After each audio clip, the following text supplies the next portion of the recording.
Just remember, when someone asks you if you're a god, you say yes! Ghostbusters 2016, and yes, I already had this. So, I have now finally seen it. Before I get into the review proper, couple things I want to say ahead of time. If you follow this channel at all, you know I've been extremely nervous about this movie, partly because the original Ghostbusters is my favorite movie of all time. I was going to be really nervous about any reboot, remake, or even proper sequel to this thing. But before I get into this review, there's a couple of things that I want to say up front, because they may color what you think of my opinion, and I just want to get them out of the way. You may have seen my earlier video where I called this out for being a reboot rather than a continuation, saying there was nothing that I had seen that made it clear to me why this could not be a continuation. Now, honestly, that's still the case. I was not able to sit there and not compare it to the original, in some cases point for point, which in my mind brings up one of the criticisms that I'm going to say legitimately, which is that it spends too much of its first half kind of rehashing the same points. But I mean, I could not sit there and just let it wash over me as its own thing. Now, with that prejudice noted up front, it's fine. I mean, honestly, that's it. It's fine. It's not bad. I still can't say that I really liked it, but again, keep in mind my prejudice is taking completely unto itself. It's fine. And fine movies generally break into one of two categories. They're either just mediocre across the board, which would be something like, say, X-Men Apocalypse, where there's nothing really wrong with it, but nothing really stands out as being great either. Or there are fine movies that have things that are good about them, but most of them tend to be offset somewhat by things that aren't so good about them. And that for me is this movie. And that can sometimes be the more frustrating option, because you see stuff that works and you're like, why couldn't you just keep doing that stuff and not doing the stuff that didn't work? But that's what happens. This is what we got. So what's the plot? The plot is the first Ghostbusters. Pretty much. It's not a point-for-point remake, but it does spend a lot of time rehashing the same major plot points in terms of them getting kicked out of academia, them starting up the business on their own, nobody believing them, the manifestations are leading to something bigger, etc., etc., etc. And really, eventually I did sort of settle in and start actually enjoying the movie. It hit a point where I felt like it was finally doing its own thing more than just rehashing the old scenes with this new style of humor, which I'll come back to in a bit. And, you know, it finally eventually felt like its own legitimate story. And I checked the time on my phone at the point that I finally felt that, and that was an hour and 15 minutes into the movie. So for the first hour 15, I was kind of annoyed. Not actively annoyed. Like I said, it's not bad, it's not terrible, but it was going over all the beats and the points in the original, and that's not good enough. And again, that brings up why I feel like this should not have been a reboot. They wouldn't have had to repeat so many of the same points if they had built off the old continuity and they didn't have to reestablish all this junk.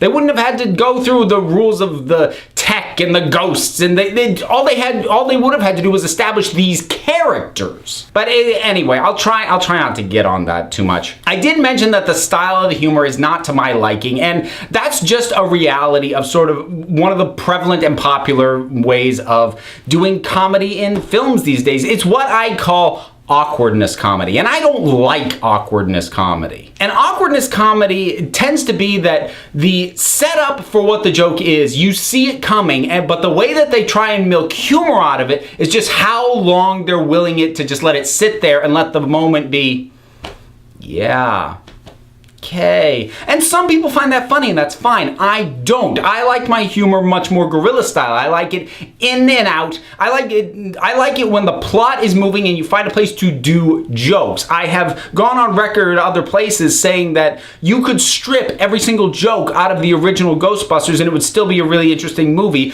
partly because no scene exists solely for the purpose of telling a joke. Every scene is a scene you would still need, even if it was a movie with no humor in it, because it establishes things about the characters and it moves the plot forward. There are scenes, there are chunks in this version of Ghostbusters that exist for no reason other to generate jokes. And I'm not gonna say you can't do that, but what that means is if the joke falls flat, then the entire scene just hurts.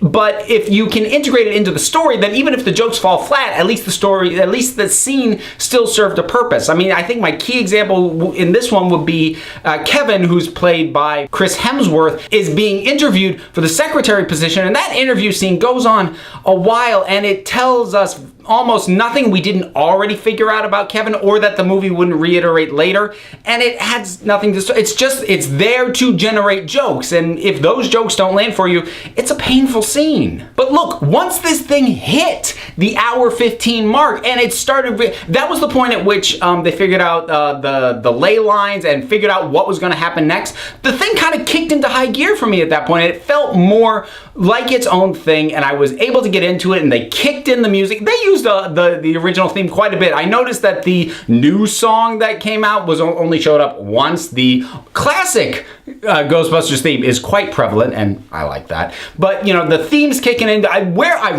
love it when they are in time. You know, it's funny. I was afraid I was gonna have to label this a spoiler review, but if you've been watching the trailers, everything I'm about to tell you've already seen. So again, this is another case of the trailers showing too much. But when they're in Times Square, you know, kicking the butts of all these ghosts, that is a really good section, and that whole segment, and the movie has its own life and its own energy at that point, and I was genuinely enjoying it. I suppose I'll talk about some of the specific characters as well. Basically, in terms of the core four, it was a very mixed bag for me.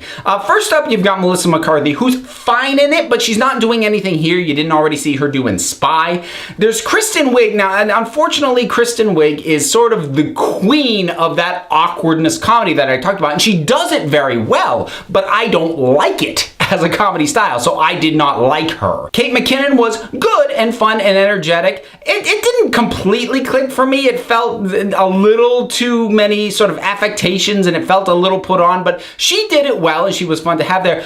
Here was the big surprise. My favorite of the four was Leslie Jones. I was shocked by that because I hated her in the trailers. I thought she was going to be the worst thing about this, but honestly, she's my favorite one because she feels the most natural. She has a couple of overblown moments, like the whole "the power of Patty compels you" thing, but aside from that, maybe one other time, her jokes feel organically coming out of the character. It feels like this is something that she would have just said. She's not trying to milk a joke. This is just what that character would say, and sometimes it happens to be funny. And that's very much in keeping with the style of comedy that the original Ghostbusters have that I love so much. The effects are fine, they're very CGI, but again, change in times, new technology. I still prefer the old stuff, but again, it could be nostalgia. The one other thing I feel the need to point out is that the original cast cameos, all of them, painful. They were shoehorned in, they weren't funny, and I'm including Slimer and Stay Puft Marshmallow Man on those cameo lists.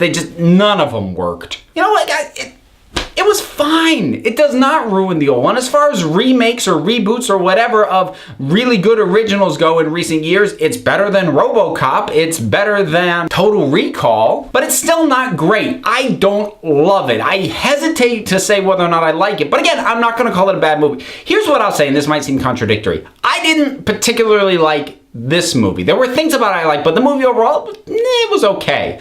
I do hope it gets a sequel. And the reason I hope it gets a sequel is because I hope that will mean that they will do a movie where the whole thing feels like the last hour of this movie, where once they've gotten all the setup and expository junk out of the way, it was able to just feel like its own thing. And I'm hoping that with this movie behind it, if they get to do a sequel, we'll get a whole movie like that, and I will be able to just flat out enjoy that. Okay, I gotta wrap this up, guys. I am melting in this thing because I have to turn the fan off when I shoot these. I'm really hot in this, and sadly not in the way that I would like that to be. Anyways, what were your thoughts on the new Ghostbusters? Whatever they were, drop something down in the comments and let's talk about it. Try and keep it respectful, though. I know this movie touched a lot of hot buttons, but let's stay nice. If you like my stuff, give me a like, give me a subscribe. Check me out on Twitter at Council of Geeks. Give a listen to the Council of Geeks podcast, available on iTunes and Stitcher. And until next time, this council is adjourned.